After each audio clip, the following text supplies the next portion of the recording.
Stavros Tousios for M4Markets. Today I wanted to revisit the dollar index and also going to have a quick look at WTI. Why we're looking at the index? We're looking at the index, well, for a few reasons. First of all, we have had a double bottom down at 180 a while ago, and the attempt to the downside last time actually failed. That has now offered some respite, and we are very near, let's say 103, which is a strong resistance level for now, as well as a potential return back within this base trend.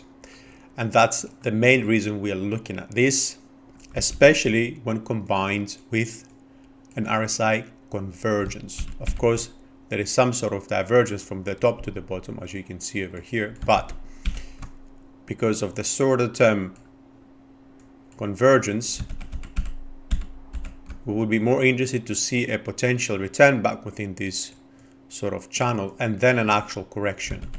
So what I have in mind and the ideal structure from where we currently are would be for a potential continuation close to 104, then a correction back to 102, 103, and from there further continuation to the upside. Now, depending on how high this is going to go, we could see that turning into something of a sideways market and then further continuation to the upside.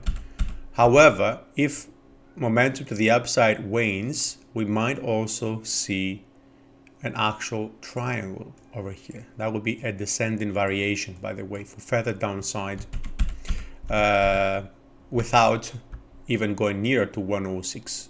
Okay, and of course there is the one that will potentially see the highest of the momentum potential, which would imply, this will be a move up to around 108, 109, even 110, and from there we'll look for further moves to the downside. Let's not forget that typically at this stage of this sort of medium to long-term trend, the corrections go anywhere between the 38 and the 62%. Okay.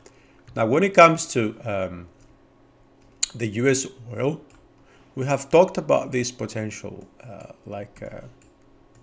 this is like somewhat of an open triangle scenario here, which means that we might see prices move all the way back to the top over here around 85 and then fall once again. That would of course entail a very decent move from the current levels of around 70 where we are up to around 83, 85, right? The question is this supported?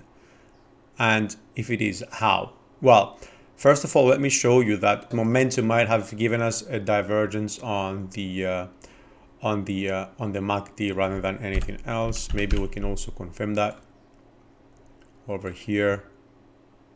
Yeah, on the MACD it's a bit more evident. So let's say MACD divergence, we have done the 50, and if the 50 of that 50, which is around 25%, around 69 or so holds, there could be another leg to the upside, perhaps even more than just one leg. And if we make the assumption now that the low is in, although I think we're going to probably see one more leg to the downside, then the 100%, which typically see panning out, is around the 79.80. Okay, so let's not forget that. We have come to the 50 in the first attempt, which is very important. Now, if this is indeed the 5-wave move that we have been looking for, and this is somewhat of a correction, guys, there is high potential that we see further downside.